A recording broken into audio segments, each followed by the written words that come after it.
दायो फिथा हास'नायजों बेखेवनानै होबाय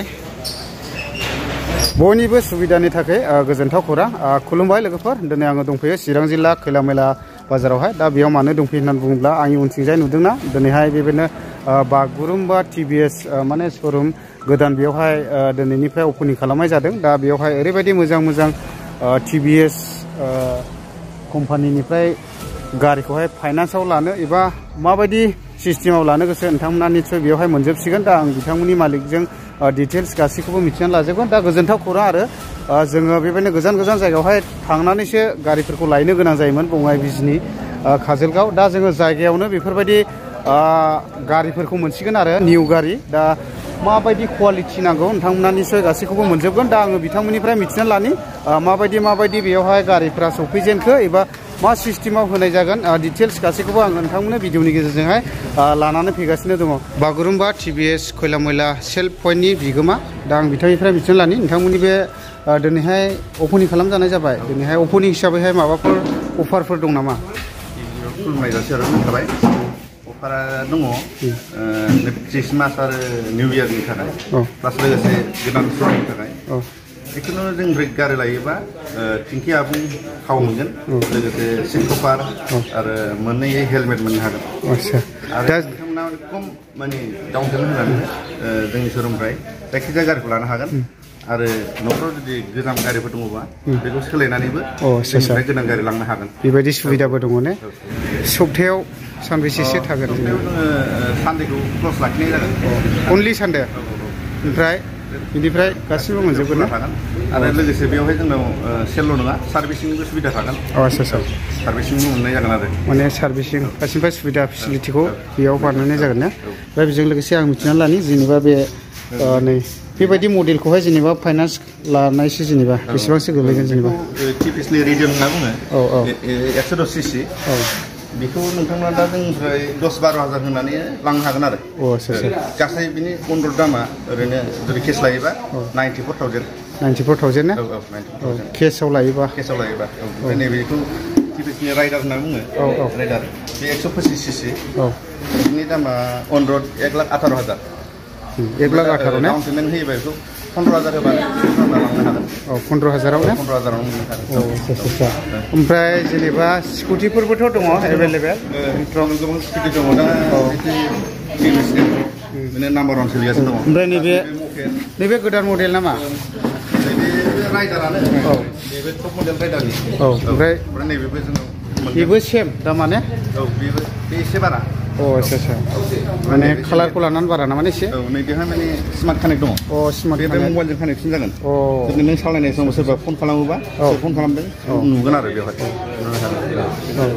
दा निस्सय खोनागासिनो दंखायो जायफ्रा गारि गोदान नांगौ जायो निस्सय फैनानै खैलामैलायावनो लांफैनो हासिगोन दा एभेलेबेल बेयावनो गारि दा बयनिबो सुबिदानि थाखाय खालामनाय जाबाय ओमफ्राय नैबे जेनेबा बेयो माने बिराद गोबां सेल जायो बे माने दस्रा कम्पानिफ्राव मोननो हाया आरोखि खालि जों टिपिएसखौल' मोननो हायो बेखौ नोंथांमोना किस्टियाव लायोबा 8-10 हाजार होनानै लानो हागोन जेनेबा बोसोर हिसाबै जेनेबा बोसोरनै बोसोरथाम बोसोरब्रैसिम लानो हायो बोसोरब्रैसिम सुबिदा दङ ने ओमफ्राय जेनेबा नैबे एन्ट्रकनि एक्सटि होनना बुङो एन्ट्रकनि बे टप मडेल दा बियो टप मडेल आरो नेभिगेसनबो दङ नेभिगेसन खालामनानै थांनो हागोन दा चार्जारनि सुबिदाबो दं दा बेयाव मबाइल चार्जिं दा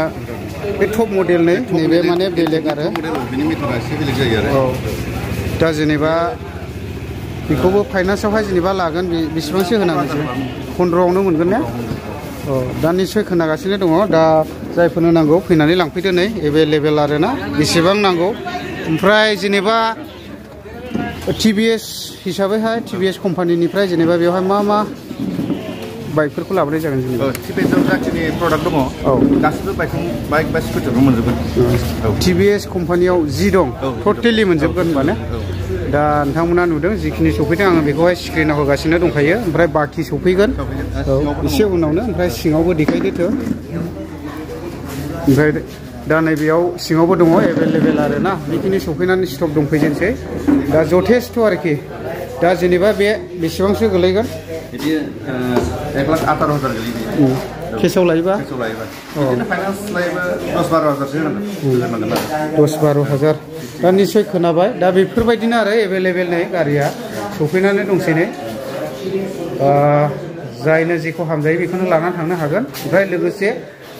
TVS कम्पानियाव जि दं ओमफ्राय बेजों लोगोसे दायो निउ मडेल जुपिटारफोर सफैगासिनो दं बेफोरखौ लाबोगोन बिदिनो अपेनिं खालामबाय बिदिनो फैबाय थासिगोन आरो आচ্ছা जुपिटारफ्रा जेनेबा बेसेबांसो होनांगोन डाउन पेमेन्ट जुपिटाराबो बिदिनो दङ 10-12 हाजारनिफ्राय जागोन ओमफ्राय माबायाथ' केस्टियाथ' नोंनि बानायनाय सायाव जाहैबाय नों बोसोरसे बोसोरनै बोसोरथाम लानो हायो बोसोरब्रै लानो हायो दा लोगोफोर निस्सय खोनाखाबाय दिनैहाय खैला मैला बाजारावहाय गोदानैहाय अपेनिं खालामनाय जाहैबाय दा एभेलेबेल गारि TVS कम्पानिनिफ्राय दा जाया जेखौ मोजां मोनो बेखौहाय क्वालिटिफोरखौ नायनानै लाफैनो हागोन स्कुटि नङाब्लाबो बाइक एभेलेबेल आरोखि दिनैनिफ्राय नोंथांमोन बयनिबो सुबिदानि थाखायहाय दिनै बेफोरबायदिखौ खालामनाय जादों ओमफ्राय जावैसोआ माबायदि मोनदों गोसोफ्रावलाय मोजां मोनदों दिनै दुवार मुखिनि खाना पिना ओमफ्राय नोंबो लागोन दा गोबांथार रायजो राजाफ्रा दंफैजोबसै आरो ओमफ्राय नोंबो लागोन नामा स्कुटि लानांगोन जायगायाव सफैनाय हिसाबै लासै लानांसिगोन फायदासो नालाय लासै